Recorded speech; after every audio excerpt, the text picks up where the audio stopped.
मैं Vishwapal Singh Bhadauria, short name BPS Bhadauria. मैं कन्नौज उत्तर प्रदेश में मेरा जन्म हुआ, जो कभी फर्रुखाबाद डिस्ट्रिक्ट हुआ करता था। मेरा बचपन भी उस समय के फर्रुखाबाद और अब के कन्नौज डिस्ट्रिक्ट में ही बीता। गांव, मेरे फादर किसान थे, मैं गांव का रहने वाला। बचपन खेतों में काम करते हुए और अपने जो हमारी दिनचर्या थी वो वही सरकारी स्कूल की पढ़ाई और उसी में निकली। एक समय 10th के एग्ज़ाम देके मन ऐसा हुआ कि हमें कुछ करना चाहिए और गांव से बाहर निकलना चाहिए। मेरी कहानी बड़ी थोड़ी सी विचित्र है। 10th के एग्ज़ाम दिए और 50 रुपये अपने दोस्त से उधार लिए और बिना बताए घर से निकल गया। मुझे लगता है ज़िंदगी, अगर आप सही मायने में पूछो तो ज़िंदगी, जब तक आप संघर्ष नहीं करोगे जीवन को एंजॉय नहीं कर सकते हो। अगर आपने संघर्ष किया है तो जीवन को सही तरह से आप एंजॉय कर रहे हो। और आज की जो पीढ़ी है वो संघर्ष नहीं करना चाह रही है।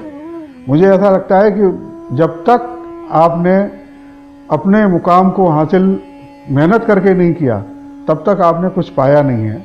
और मैं जिस मुकाम पे हूँ, भले ही मेरे लिए लोगों को लगता हो कि ये मुकाम लोगों के लिए छोटा हो सकता है, क्योंकि मैंने संघर्ष करके इसको पाया है, तो मैं इस मुकाम को बहुत बड़ा मुकाम मानता हूँ। मैं इसलिए बड़ा मुकाम मानता हूँ कि मैं किसान का बेटा हूँ। और जिस घर में हम 6 भाई बहन थे, 6 भाई और 1 बहन मेरी, आज मैं इस पोजीशन पे यहाँ पहुँचा हूँ। प्राइवेट सरकारी स्कूल में पढ़ के, सुबह से शाम तक जानवरों का काम करके, तो वो काम सब आज के जीवन में लोग नहीं कर पा रहे हैं। आज के बच्चे बिल्कुल, अगर पढ़ाई कर रहे हैं तो उन केवल पढ़ाई कर रहे हैं। जिस तरह का जीवन हमने जिया है, जिस तरह का संघर्ष हमने किया है, तो मुझे लगता है कि मैं बहुत इसको मानता हूँ कि मुकाम तो हासिल करने के लिए संघर्ष तो करना पड़ेगा। 84 में ग्वालियर आया और ग्वालियर आने के बाद कुछ समय तो ऐसे ही, चूँकि वहाँ ग्वालियर में ब्रदर थे, उनके साथ में रहा।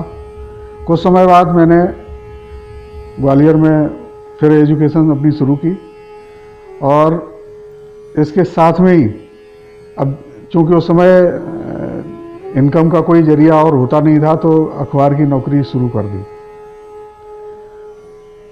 तब नहीं सोचा था कि अखबार की नौकरी जीवन बनेगी हमारा, और हम धीरे धीरे अखबार में ही अपनी पूरी लाइफ बिताएंगे।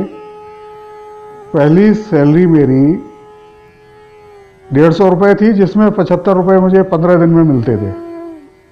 और उस 15 दिन का जो एंजॉय होता था 75 रुपये का, वो अद्भुत था। मतलब जब 75 रुपये हाथ में आते थे तो वास्तव में खुशी का कोई ठिकाना ही नहीं होता कि जो तनख्वाह मेरी हाथ में आती थी। पहली सैलरी से मैंने एक शर्ट खरीदी थी। कपड़े पहनने का बहुत शौक है मुझे, तो पहली सैलरी मिलते ही सबसे पहला काम मैंने किया, ब्रदर साथ में थे, तो मैं सैलरी जैसे ही 75 रुपये हाथ में आए, 35 रुपये की एक शर्ट का कपड़ा खरीदा और ले जाके ब्रदर को दिया कि ये सिलवाएंगे। और हम दोनों भाई साथ में थे, दोनों ही पहनते थे उसको। एक्चुअली गांव से निकले थे, शहर में आए थे, कुछ बनना चाह रहे थे, संघर्ष बहुत किया हमने। अपनी जो हमारी स्टार्टिंग की लाइफ है उसमें अखबार बांटे, अखबार साथ में छपवाए हैं और बंटवाए हैं। साइकिल से 200 अखबार पूरे शहर, ग्वालियर शहर में बांटते थे हम।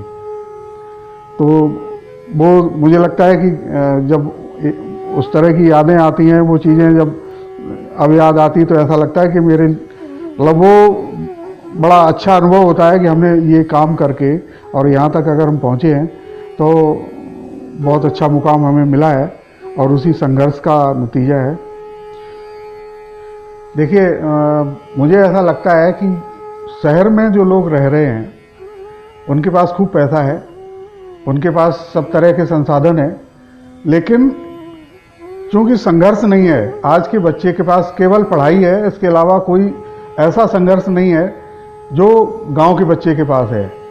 अगर मैं गांव में पैदा नहीं हुआ होता तो शायद मेरे पास पैसा तो होता, लेकिन मैं वो जो मैंने जीवन में जिया है, जो मैंने जीवन में सीखा है, जो मैं लोगों को सिखाना चाहता हूँ, हम हमारे लोगों को साथ आगे बढ़ाते हैं उंगली पकड़ के। ये गांव और शहर के बीच का अंतर है। मेरे लिए ज़िंदगी के मायने, ये ज़रूरी कतई नहीं है कि मैं मेरे लिए जीऊँ, अपने लिए तो सब जीते हैं। मैं समाज को क्या दे पा रहा हूँ, मैं समाज के लिए क्या कर पा रहा हूँ, मेरे लिए ज़िंदगी के मायने ये है। आपको बताना चाहूँगा कि मेरी गाड़ी में आपको हमेशा बिस्किट का पैकेट मिलेगा। वो बिस्किट का पैकेट चौराहे पे जो बच्चे आपको मिलते हैं, या सुबह सुबह कचरा बीनने वाले जो बच्चे मिलते हैं, मैं उनको बांटता हूँ। और केवल इसलिए बांटता हूँ कि वो उनके चेहरे पे खुशी आ जाती कुछ देर के लिए। तो मेरे लिए ज़िंदगी के मायने ये कि मैं किसको खुश कर पाऊँ, मैं किसके चेहरे पे खुशी ला पाऊँ, मेरे लिए ज़िंदगी के मायने सही मायने में ये है।